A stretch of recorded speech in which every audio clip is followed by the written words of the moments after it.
Alright, so hello everyone.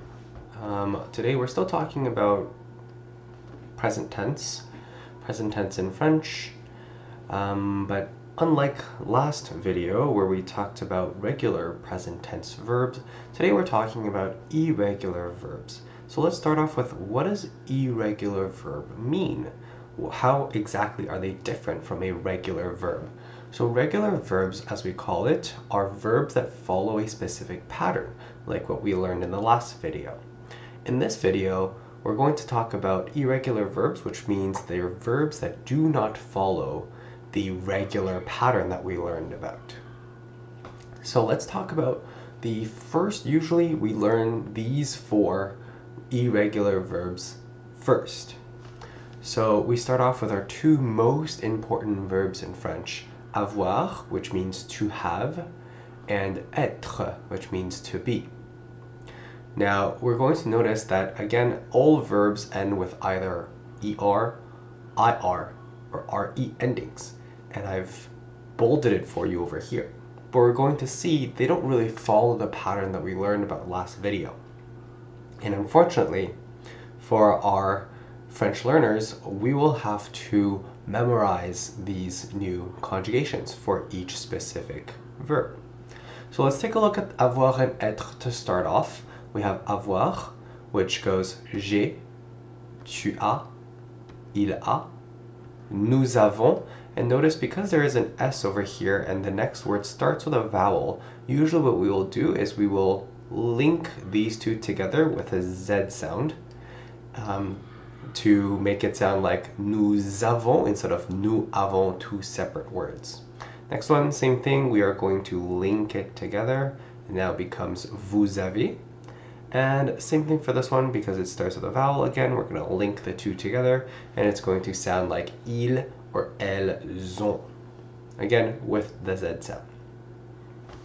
So that's for avoir. Let's take a look at être. Je suis, tu es, il est, nous sommes, vous, again, another link, vous êtes, ils, elles sont. So these two are the most important and most common verbs in French. Definitely need to know these two. The next two are the other two that we usually learn along with avoir and être, which are aller, meaning to go, and faire, meaning to do.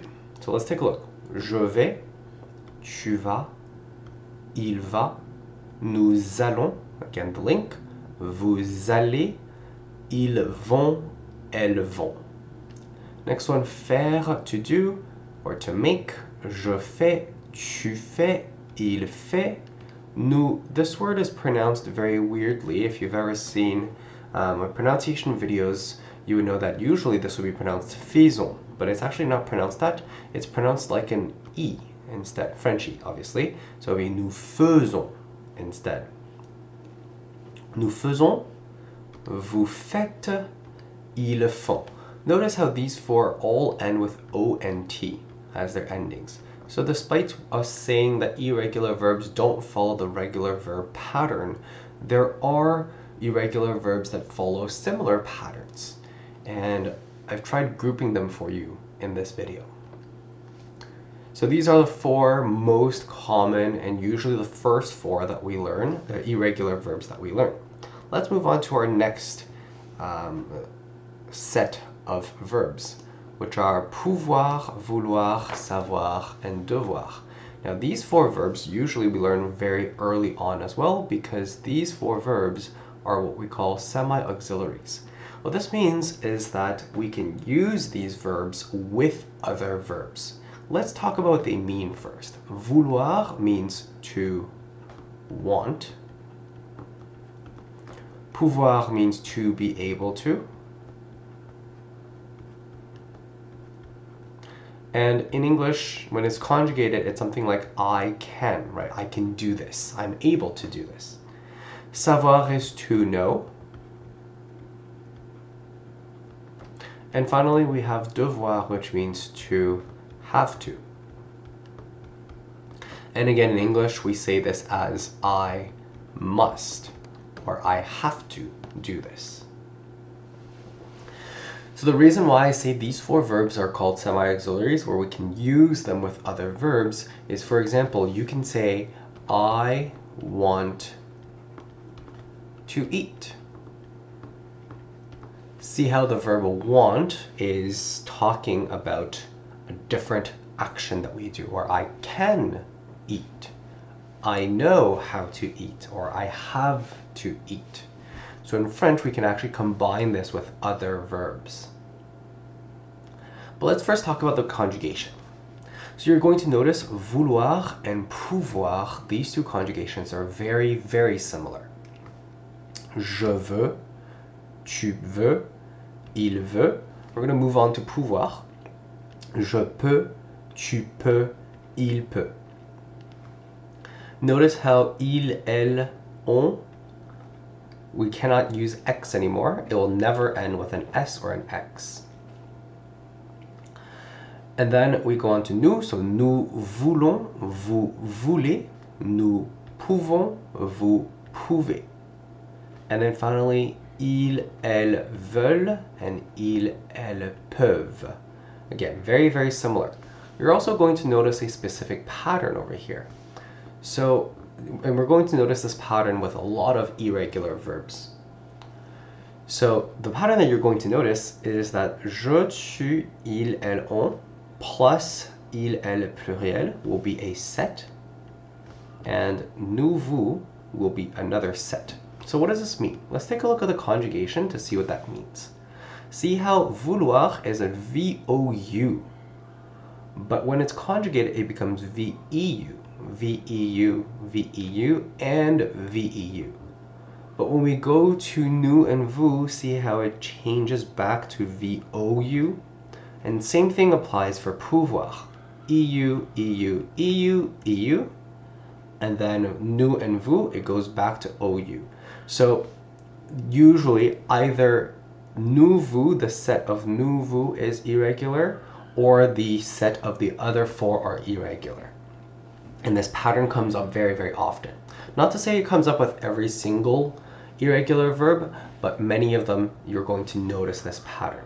And as we practice with them more and more, you're going to begin finding out those patterns and getting used to them. Let's take a look at the other 2 now. Savoir and devoir. So we have je sais, tu sais, il sait. Nous savons, vous savez, ils savent.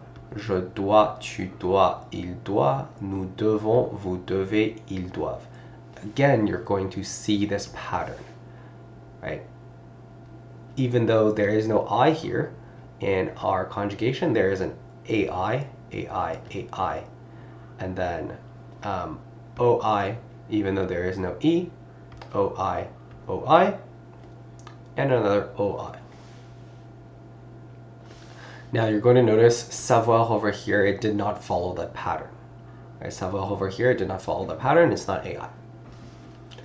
And then we have no I, no I, E instead of OI, E instead of OI, and this one follows the other one.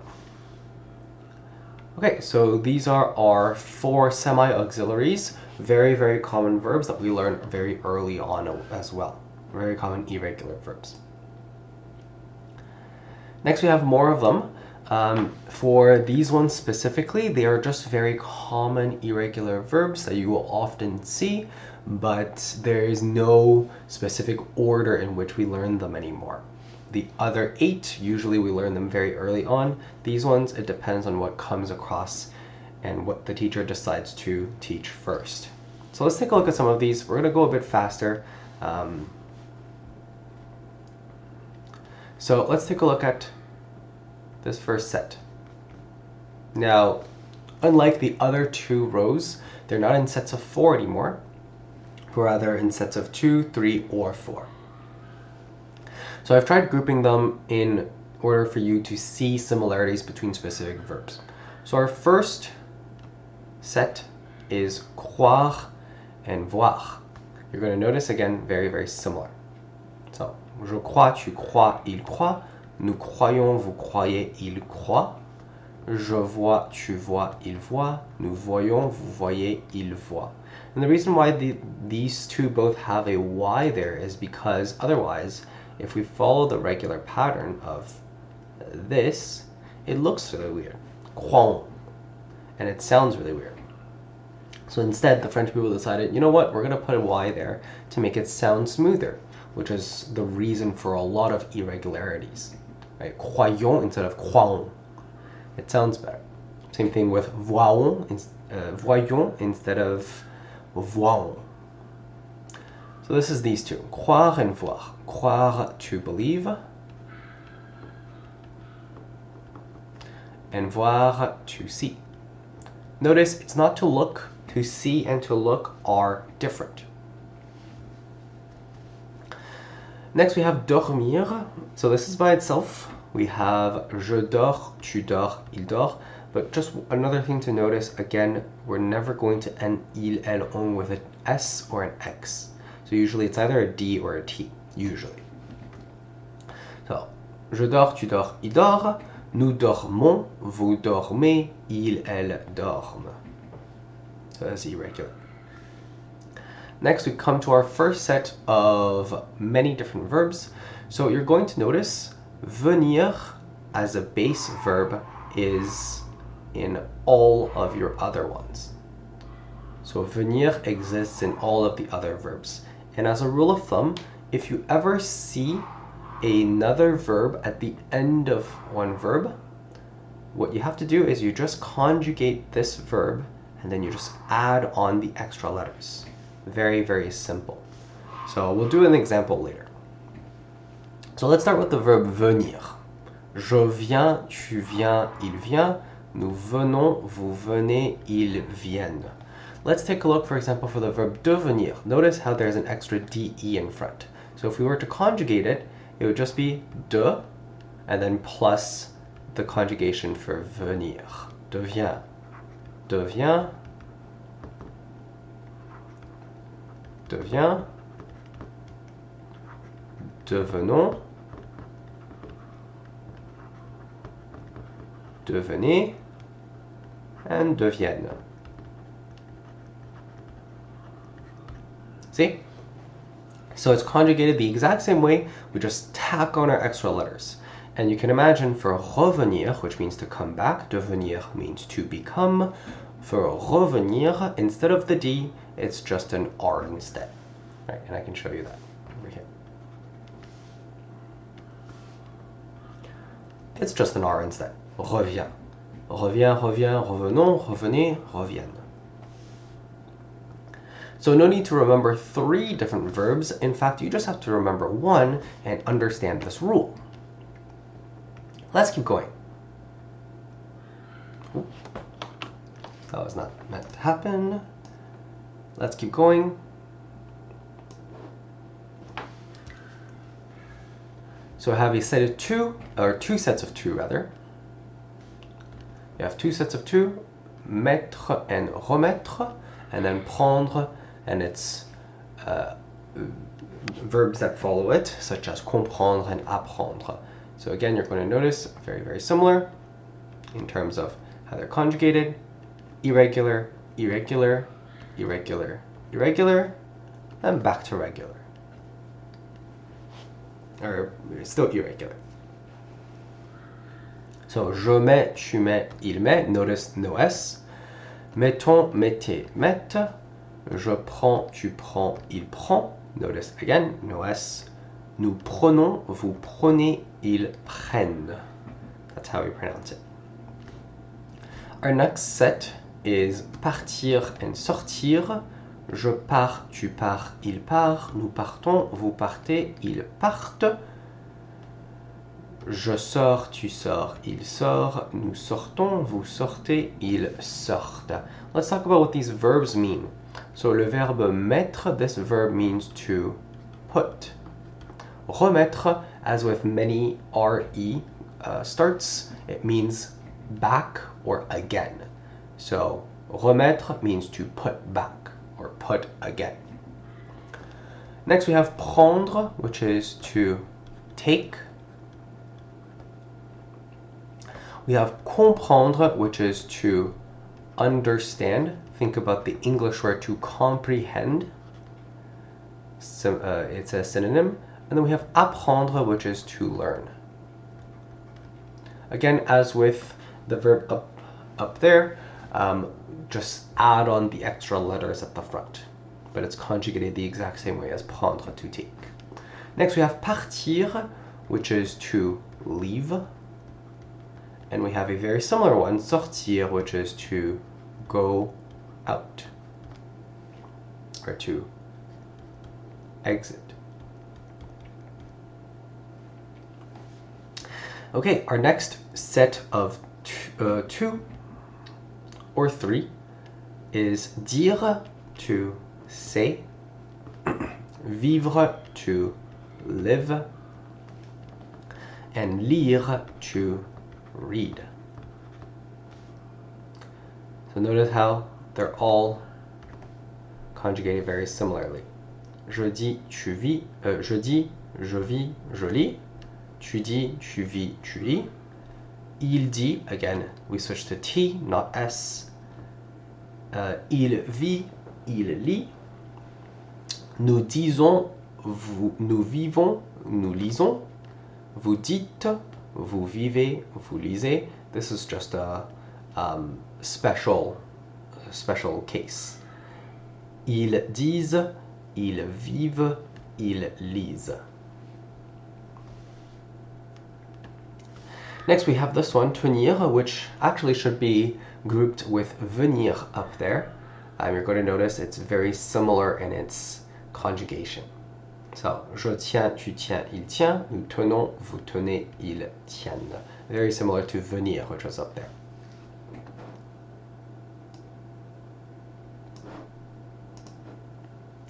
We have one last row of irregular verbs, common ones that we're going to do today. So I'll talk about this one later. So let's not worry about this one right now. Let's talk about se sentir, or sentir by itself. So the verb sentir means to feel or to smell. It's both. And when we put se in front, this is what we call a pronominal verb. It means we're doing the action to ourselves or to someone else. In this case, we are feeling ourselves. Usually we use this for emotions, feeling specific emotions. Sentir by itself is physical feeling. So touch. When we put se in front, usually we're talking about things that we feel emotionally.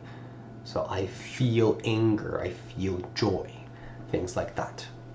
So you're going to notice sentir, je sens, tu sens, il sent, nous sentons, vous sentez, ils sentent. And then if we are conjugating the verb se sentir, it's a bit different. We need to change the se according to the subject over here. They need to match. So if it's je, your se will become me, tu will become te, il, elle, on will become se, nous, this is not a typo. It's nous repeated twice, also not a typo, vous repeated twice, and then il, because it sounds exactly like the singular version, no S version, it's the same. Ils se sentent. Next we have paraître and connaître, another set of two. Je parais, tu parais, il paraît, nous paraissons, vous paraissez, ils paraissent. Notice how we have double S's over here. Same thing with this one. Je connais, tu connais, il connaît. Nous connaissons, double S. Vous connaissez, double S. Ils, elles connaissent, double S. So what does this mean? Paraître is to seem. And disparaître is to disappear. Connaître is also to know. And reconnaître is to recognize. Right? Oh, I know this person, to recognize. Notice how for il, elle, on, the conjugation, the accent on top of the I comes back, unlike all of the other ones. So this is a very small accent. We call it accent circonflexe. is the official name, but usually a lot of people call it the hat accent because it looks like a hat on the eye. So make sure that when you're conjugating, you do have that accent over there. Okay, now we come to falloir, a very, very special verb. Falloir is to be necessary. You're going to notice everything else is black except for il, elle, on. And in fact, I've written the il over here because we cannot use elle or on for falloir. The only possible conjugation for falloir is il. That is the only conjugation it has. Il faut. And what this means is it's not even he, right? Remember we learned about il is he. It's not even he to be necessary, it's it. And if we were to translate this into English, it would be it is necessary. Il faut means this. So it's not like we should have an is in there. It's not in there. It's just this expression. These two words together means it is necessary. And there you have it, a list of very common irregular verbs in no specific order apart from the first two rows. Usually we learn these 8 verbs first, or very early on in our learning journey. The other ones are just very common irregular verbs, but hopefully this has been helpful to you. Until next time.